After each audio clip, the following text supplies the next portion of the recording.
Chapter 3, Fatwa. Quote, I'm against those who prophesy and lead my people astray with their lies and their recklessness. I didn't send them. I didn't command them, and they provide no benefit at all to these people, declares Yahweh. Close quote. Jeremiah chapter 23, verse 32. Fatwa against the deviated Nation of Islam and Farrakhan. March 7th, 1998. Italian Muslim Association, IMA. Cultural Institute of the Italian Islamic Community. Sheikh Ali Mo Alim Hussein. On March 7th, 1998, the Board of Ulema of the Italian Muslim Association, IMA, issued the following fatwa against the Nation of Islam. The English translation was rendered by Professor Abdul Hadi Palazzi, Secretary General of the Italian Muslim Association and Director of the Cultural Institute of the Italian Islamic Community. In the name of Allah, the Beneficent, the Merciful, praise to Allah, Lord of the worlds, and blessings and peace upon his servant and messenger, the Prophet Muhammad ibn Abdullah, upon his family, his companions, and those who follow his way till the day of the resurrection.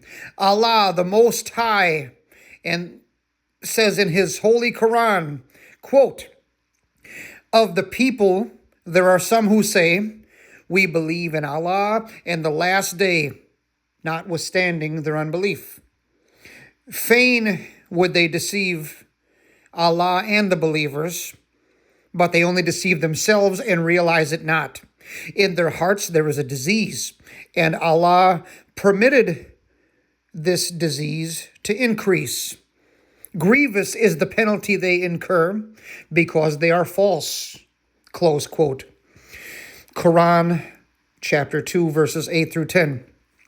During the past few months, a group active in the United States that calls itself the Nation of Islam has received worldwide press coverage. Its leader, Louis Farrakhan, met Islamic scholars and heads of state, introducing himself as a representative of American Muslims. Some brothers of ours asked this board, can Mr. Farrakhan and his followers be accepted as Muslim in the sense that this word is defined by Sharia? With the permission and help of Allah, after due investigation of the matter, the board answers as follows. Praise to Allah, the one who created good and evil, and who revealed the difference between the true and the false. Generally speaking, Hakim, Sharia rule, is that each one who claims to be a Muslim must be accepted as such by other Muslims, except in the case they have a clear evidence of the contrary.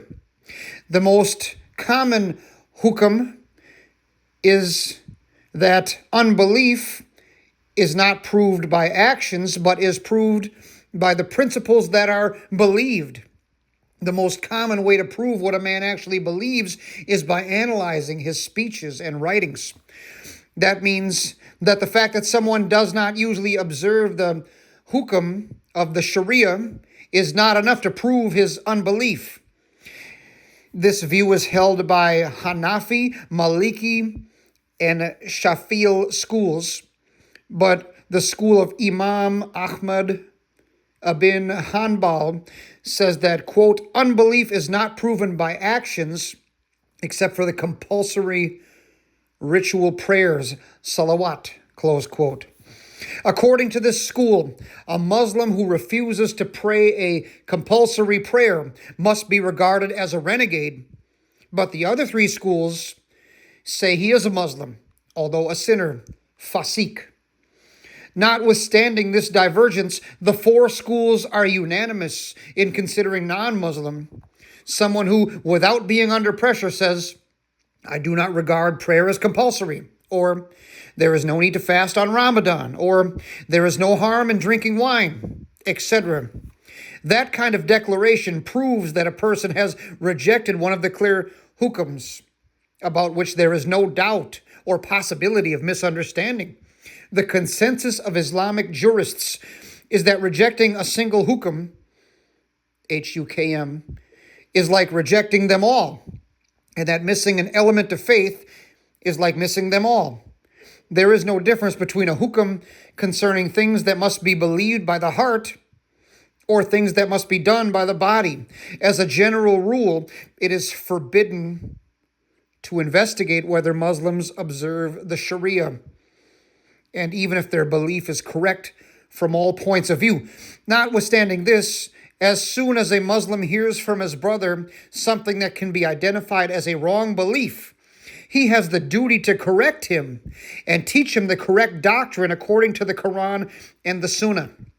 In cases when some wrong doctrine can imply unbelief, it is necessary for the involved person to repent and to pronounce the two testimonies, Shahadatin, Shahadatain,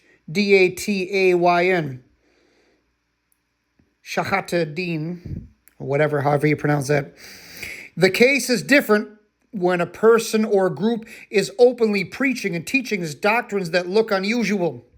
In that case, the ulema are bound to investigate the matter and judge whether these doctrines imply heresy or apostasy. Regarding the Nation of Islam, their official doctrine is that Allah appeared in the form of a human being named Farad Muhammad, and that this quote-unquote incarnation of God chose another man called Elijah Muhammad as his prophet. This is a clear contradiction of the monotheistic faith, the Tawhid, and of the Quranic teaching, according to which Muhammad, blessings and peace be upon him, is the seal of the prophets. That is enough to say that everyone who belongs to the Nation of Islam is not ipso facto a Muslim, but an unbeliever. Muslims must declare this truth, and each one of them who keeps silent while listening to Mr. Farrakhan being called a quote-unquote Muslim leader is sinning. Since the matter concerns faith and unbelief, it is not permitted to avoid a judgment due to political or diplomatic considerations. Every marriage between a Muslim and a member of the Nation of Islam is null and void. And whoever, after becoming a member of this organization, wants to return to Islam must repent and be reconverted. In case he was married, he must re-celebrate his wedding. In case he performed the pilgrimage, he must perform it again. We pray to Allah to make all this clear to our brothers in Islam and to help them never to deviate from the doctrine that was revealed in the Holy Quran and that is presently accepted by the Islamic community. We call upon Allah as a witness of what we say. Sheikh Ali Mo Alim Hussein, President, Board of Ulema, Italian Muslim Association. Chapter 4, Commentary on Fatwa. Brian James Shanley's breakdown of this fatwa. What does the fatwa mean? And how does the fatwa apply to my life? The previous statement was not written by this author, but it is a piece of public information that exists out there, which is so vitally important to understanding the issue of the Nation of Islam that I felt it needed to be part of this book. Historically, in the Christian church, when a new teaching would arise onto the scene professing to be a Christian teaching, and if it got enough attention, showed up on enough people's radar, eventually it became necessary to get the leading authoritative Christian scholars of that time period together in order to critically examine it by way of a church council. After intense research and vigorous discussion and debate regarding the new teaching, and after comparing it versus the Bible, in order to see if it was theologically accurate, the council would arrive at a conclusion and a consensus about the new teaching. The council would issue an official public statement of its findings. This statement was either called a creed in the positive or a condemnation in the negative. If the new teaching fell in line with the Bible and the historic beliefs of the Christian faith, that new teaching would get an enthusiastic thumbs up. They would issue a creed that reaffirms in a formal written manner that this is indeed the Christian position on this matter.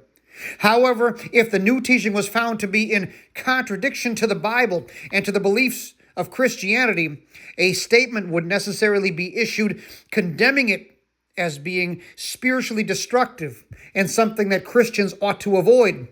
Its propagators would be denounced as heretics, apostates, or false teachers. In the Islamic world, they did a similar council-type examination of an alleged Islamic teaching back in the 1990s.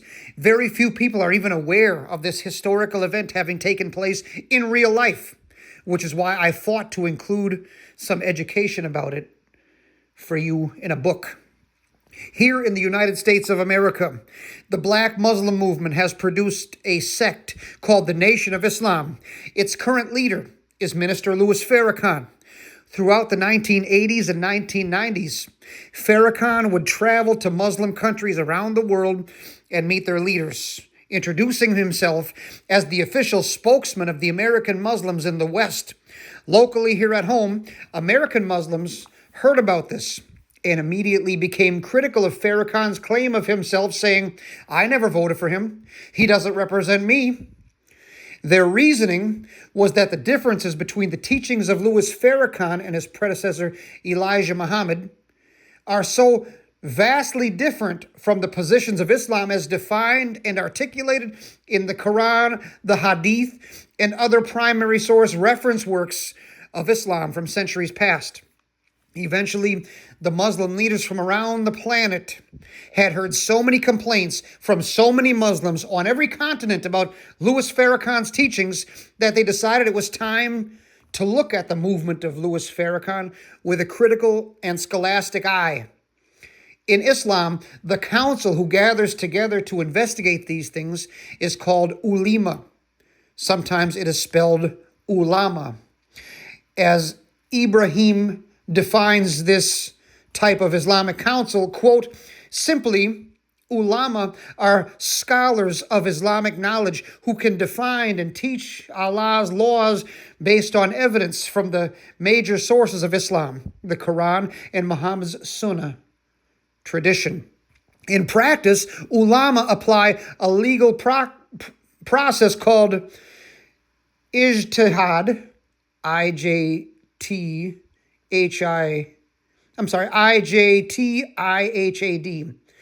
which is a Muslim term meaning to exert to determine proper religious rulings for the benefit of Muslims, close quote. This is from A Concise Guide to Islam, defining key concepts and terms by Ayman S. Ibrahim, page 132.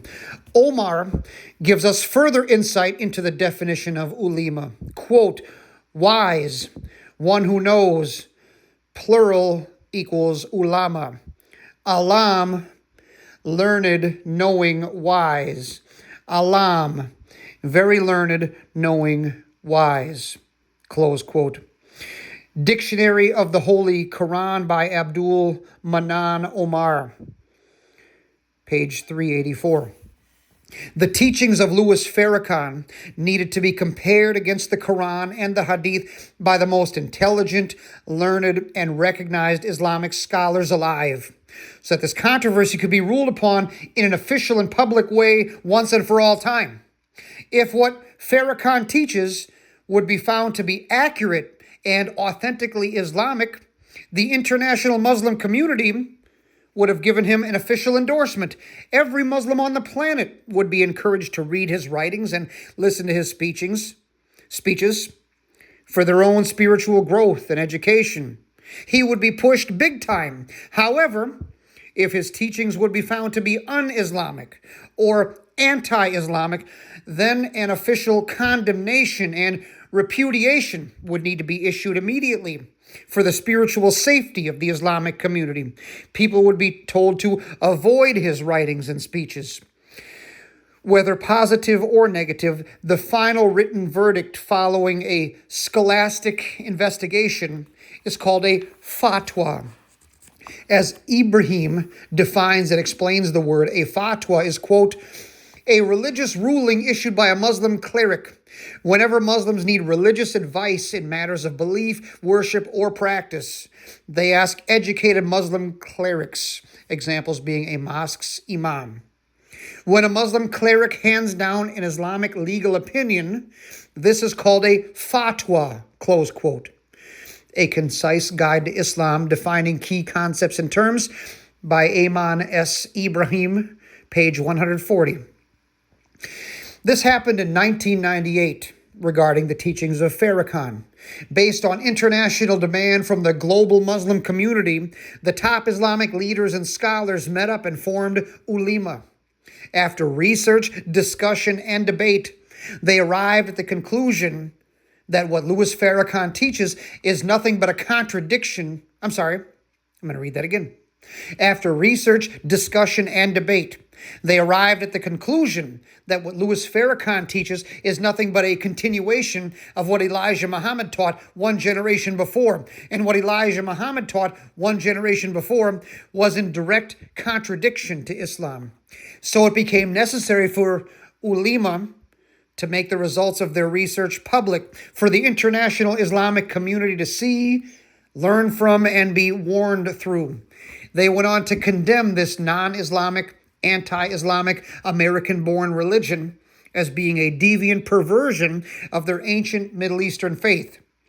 Many of our loved ones are caught up in this American spin-off of so-called Islam of Louis Farrakhan. Yet they've never been informed that the broader rest of the Muslim world across the planet outside of the Nation of Islam views Farrakhan as a non-Muslim and even an anti-Muslim. All 2.5 billion plus Muslims on the planet, except Louis Farrakhan, say there is no God but Allah and Muhammad is his Rasul or prophet or messenger. Louis Farrakhan says there is no God but Master Farad Muhammad, who is Allah, and the Honorable Elijah Muhammad is his divine messenger. I will give Farrakhan credit on some things. He's gifted with a microphone in his hand, and he's a master orator. Many of his observations in the area of history, politics, economics, society, and culture are actually very on point. He confronts many evils of our day. Other than him attempting to sell the black community his weird distortion of the false and pagan religion of Islam, I agree with the man on much of what he has to say about the world in general. I am a fan of some of his work. The United States of America has a terrible history of the systemic maltreatment of black Americans, from the slave trade to Jim Crow to the Ku Klux Klan, which was the police arm of the Democratic Party, to trying to limit the reproduction of black American people through Planned Parenthood's Margaret Sanger, through her eugenics and through her genocidal abortion mills, killing black babies who are still in their moms' bellies, and her birth control, to segregation, to attacking the unity of the black family via no-fault divorce, to attacking the femininity of the black woman via radical European feminism, to the so-called Great Society and the so-called War on Poverty, which was designed to deliberately force a European-style controlled and limited economic outcome onto the black community by hooking people on government programs for their very survival, to portraying black people negatively in Hollywood and on TV, to deliberately flooding the black community with cheap marijuana, heroin, and crack, to following up this deliberate flood of cheap dope with a war on drugs, to Joe Biden's 1994 crime bill, which specifically targeted black men. Joe Biden even called black men super predators when he was pushing the bill, and which resulted in the disproportionate mass incarceration of an entire generation of black men, to unrestrained police brutality, and so much more. Black Americans have been subject to a hideous ordeal on this continent. Even those whose families have been in this country for many generations still sometimes feel like outsiders looking in at America. And when Farrakhan speaks up for the American black community on these issues, both past and present, I applaud him for that.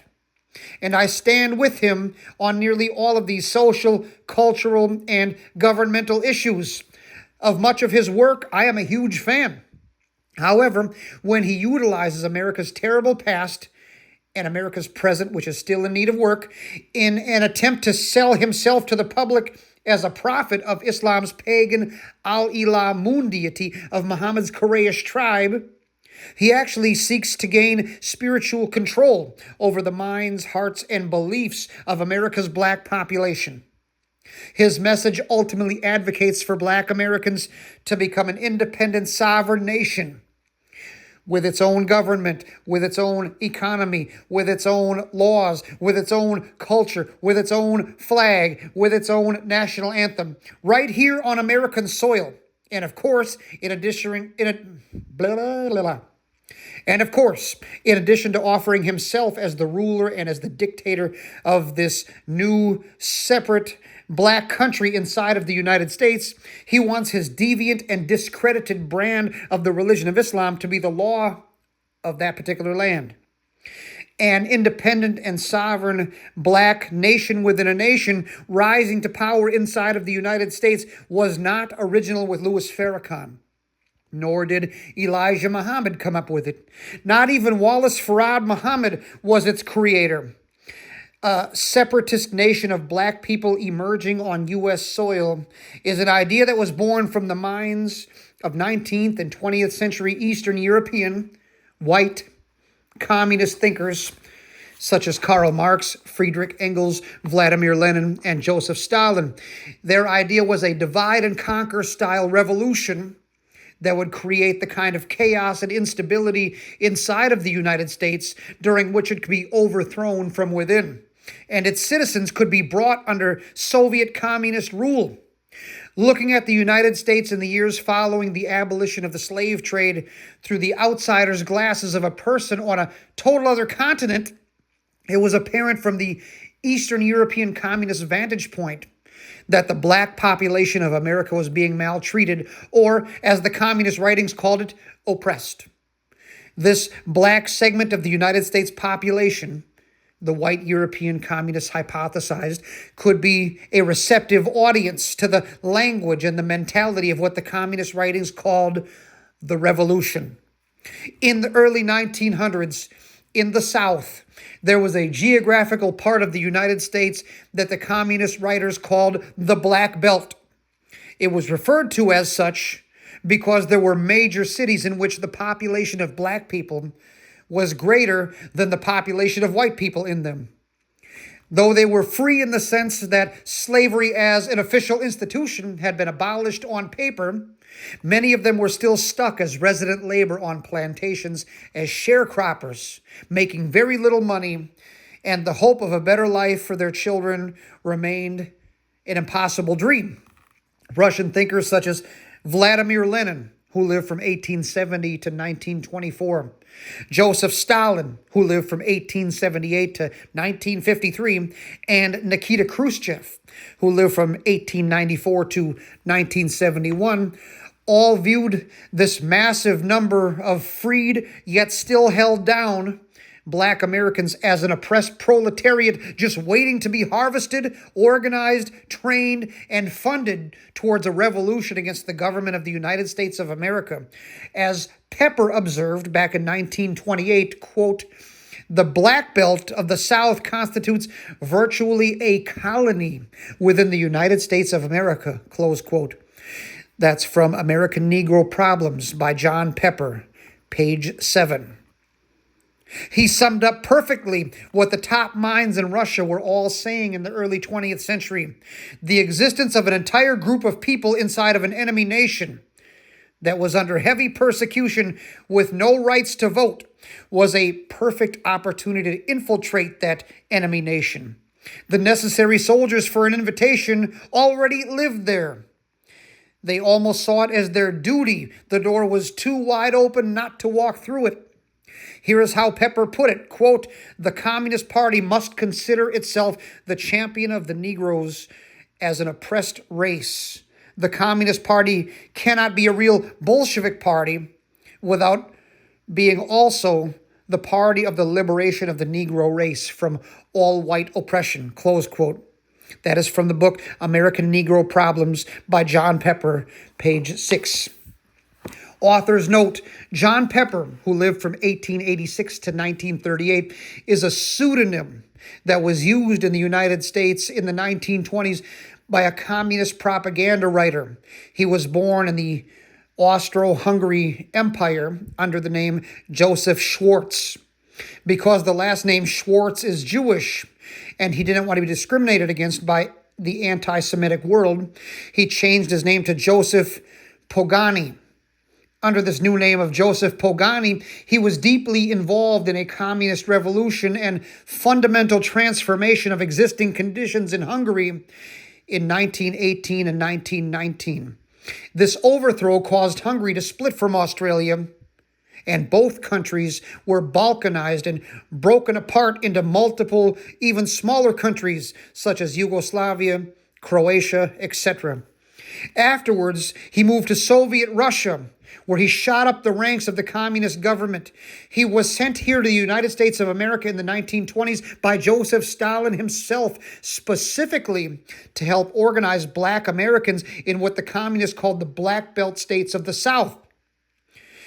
So he would not be seen by the locals as an immigrant when he got here. He changed his name from Joseph Pogani to a more Americanized John Pepper. Under this new name of John Pepper, he wrote literature and made speeches trying to motivate Black Americans in the South to rise up in a Marxist revolution and cause the states of Florida, Georgia, Alabama, Mississippi, Tennessee, Arkansas, North and South Carolina, and Louisiana to break away from the United States and declare its independence as its own sovereign Black nation state. He wanted all Black Americans in New York and other northern states to move to the South, to the Black Belt, where it would be a separate Black nation. This Soviet Negro Republic, as the communists envisioned it to be called, was going to be a branch of Russia, but located right here on American soil. When this revolution did not happen, he returned to Russia as a failure.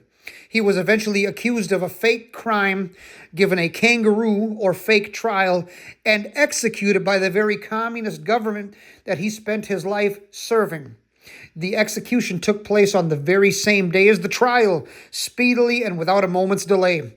The revolution and Western Hemisphere satellite nation that Russia did not get in America's southern states, they ended up getting in Cuba a few decades later.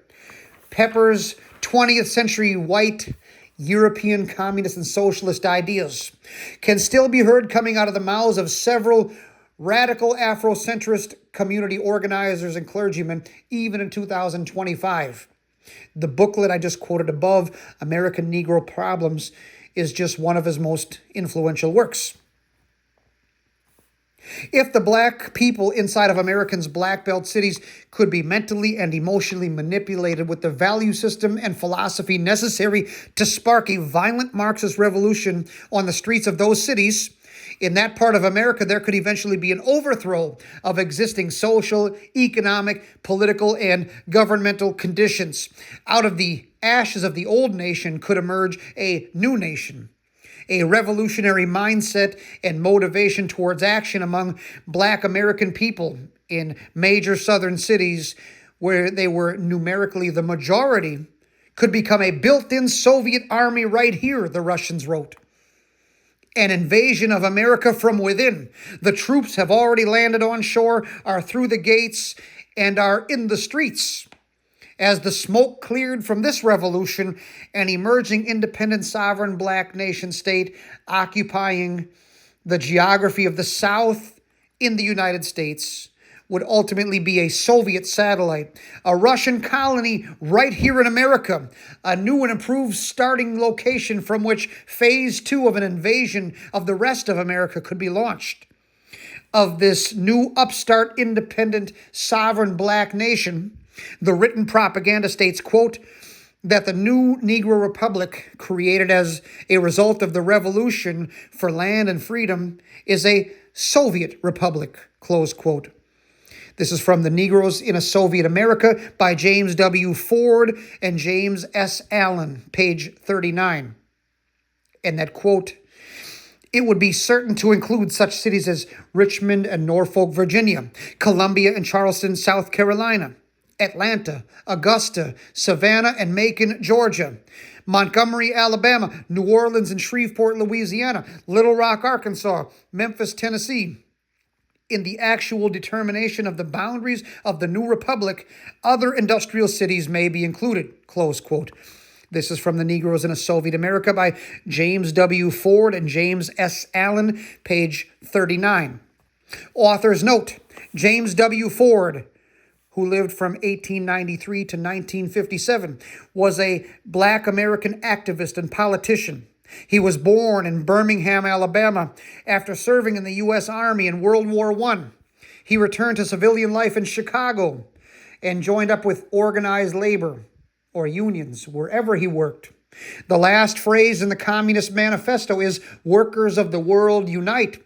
So in delving into the culture of big labor, he soon eventually became fascinated with Marxism, Leninism, socialism, communism, and all European-style political and economic philosophies that produced a revolutionary mentality. He was such a leader and organizer in the labor unions, utilizing the language of class warfare to organize both the black workers and the white workers in a unified manner, that the U.S. Post Office became frightened of his power, so they fired him. After this, he joined the Communist Party USA. Because of his visible talent and obvious potential to organize Black Americans, he was immediately flown to Moscow to receive expert training from the Soviets themselves. The Russians educated and groomed him, taking him to a whole new level. Then they flew him around the world as their employee to represent Black people in diaspora, dispersed, scattered throughout the world as a whole, from a global communist perspective.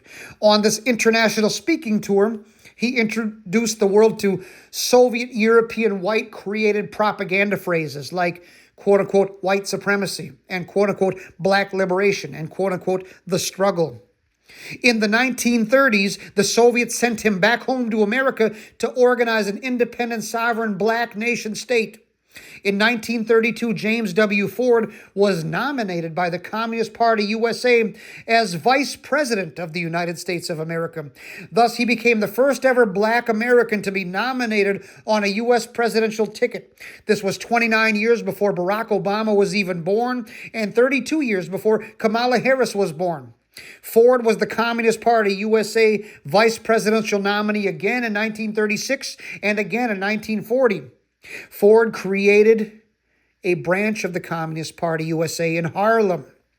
James W. Ford's 20th century white Soviet European communist and socialist ideas can still be heard coming out of the mouths of several radical Afrocentric community organizers and clergymen even in 2025.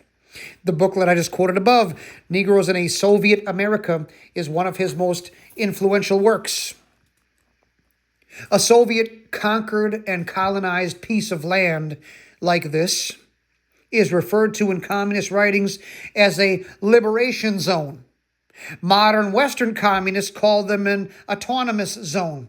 It basically means that when beginning to implement the next phase of the invasion, we now have a new and improved starting point. 20th century Eastern European communist terminology. We have conquered and now occupy a liberation zone. 21st century Western communist terminology.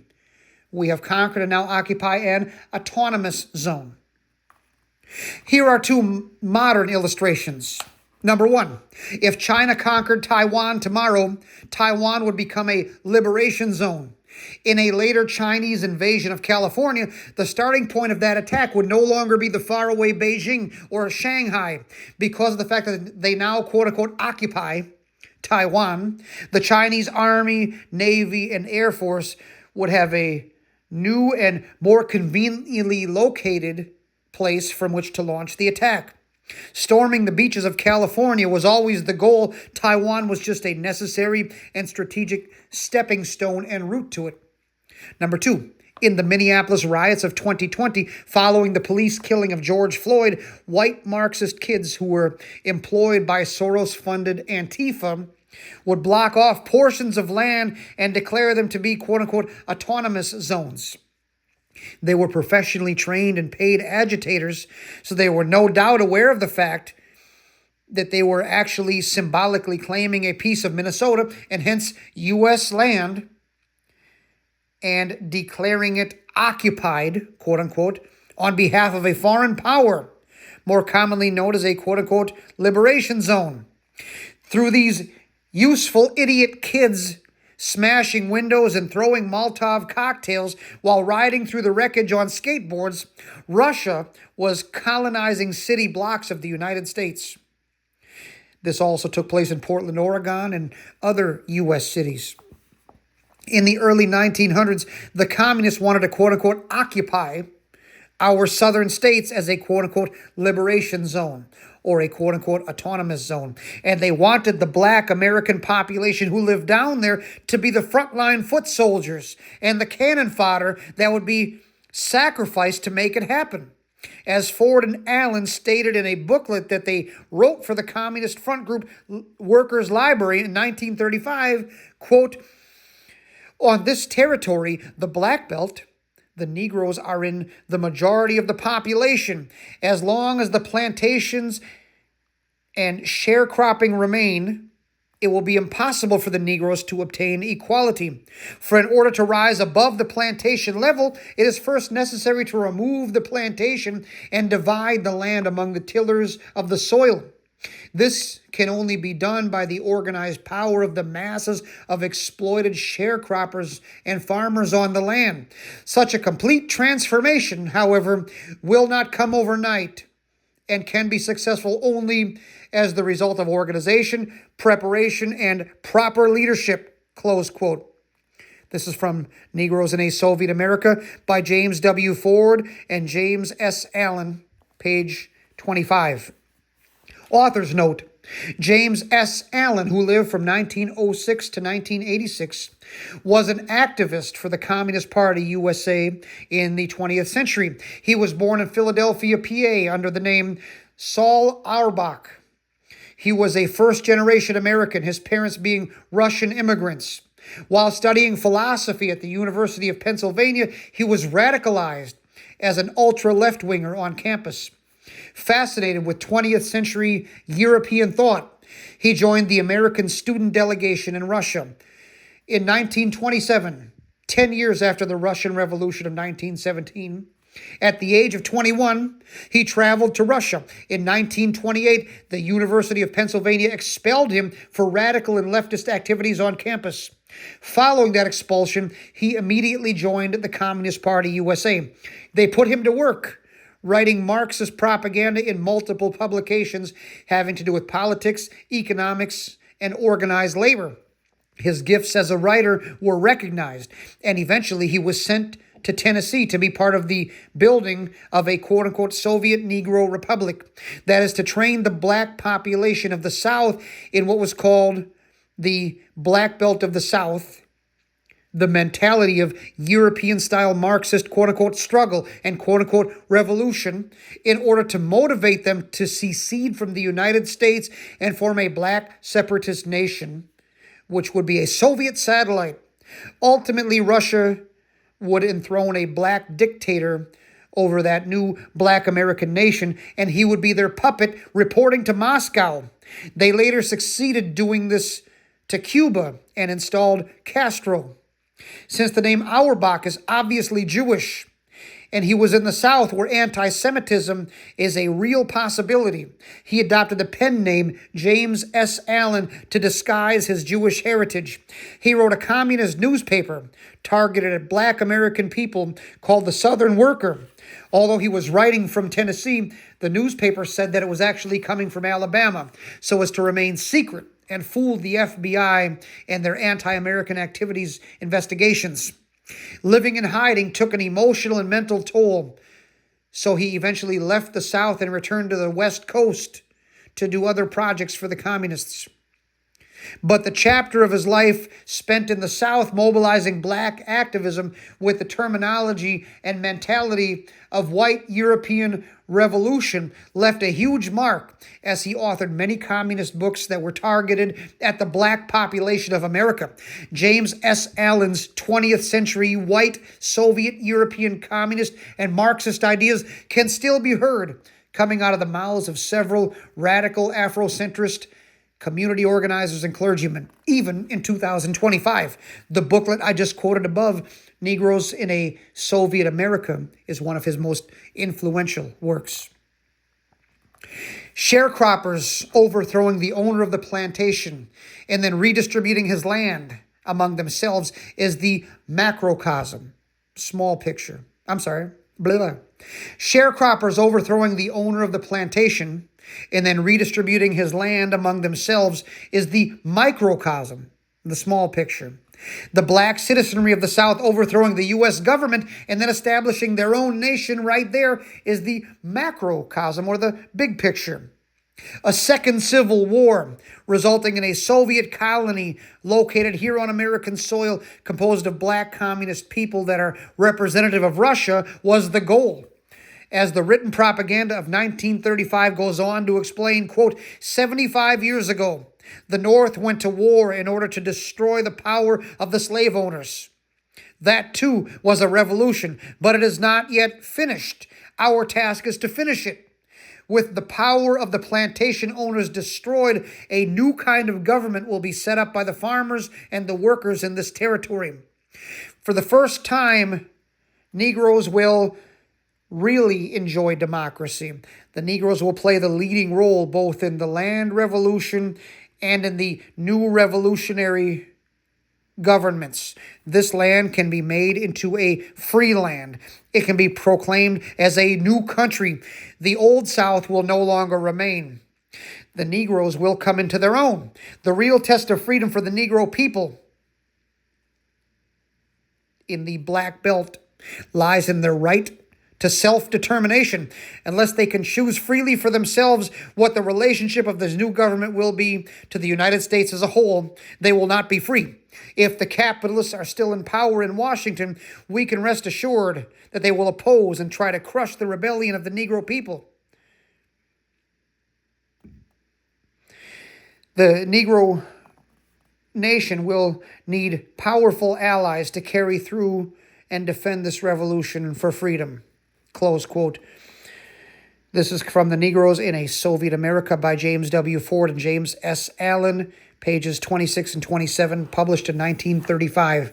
The quote-unquote needing powerful allies to carry through and defend the new black nation referred to above, in the above quote, is talking about Russia. The black people of the South will be an extension, they would be an extension or colony of Russia here in the United States. Picture Atlanta being called New Moscow, or picture Memphis being called New Leningrad, or something like that. With a black president loyal to Russia running the entire South, Russia would, quote-unquote, occupy many of the southern states via the establishment of a separate sovereign black nation state following a successful Marxist revolution that achieved the independence. That was the idea. Organizing the black American population in the South, called the quote-unquote Black Belt, in order to engineer a revolution with a vision to create its own black nation state, was broken down even further by John Pepper all the way back in 1928. Quote, it is necessary to supplement the struggle for full racial, social, and political equality of the Negroes with a struggle for their right of national self-determination. Self-determination means the right to establish their own state, to erect their own government if they choose to do so. There are increasing forces which serve as a basis for the development of a Negro nation. First of all, we must consider the compact Negro farming masses of the Black Belt as the potential basis for a national liberation movement of the Negroes and as the basis for the realization of the right of self-determination of a Negro state, close quote. That is The American Negro Problems by John Pepper, page 10, published back in 1928. A few decades later, in 1959, the Soviets would be successful in pulling this very thing off in Cuba. Following the violent Marxist revolution that they fostered among the people there, the Cuban government was overthrown, and Fidel Castro was enthroned as the dictator of a new communist government.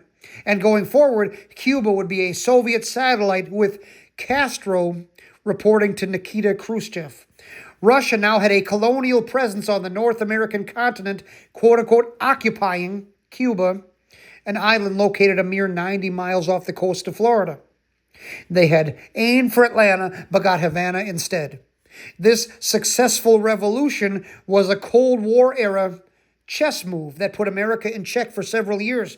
The existence of this new and closer strategic starting point, or liberation zone, or autonomous zone, gave Russia a fresh arrogance and a boldness in their dealings with America, consequently resulting in the Cuban Missile Crisis of the Kennedy administration.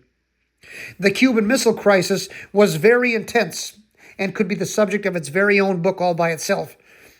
But just understand that the Soviets sent around 94 offensive nuclear missiles to Cuba, and Cuba set them up and pointed them at such cities as New York City and Washington, D.C. There they sat, ready to launch, just waiting on the phone call to come in from the mother of the global proletariat, Moscow.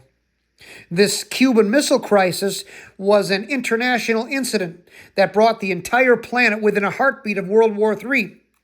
For a very excellently done cinematic portrayal of the Cuban Missile Crisis, we recommend viewing the Hollywood film released in the year 2000 called 13 Days, starring Kevin Costner.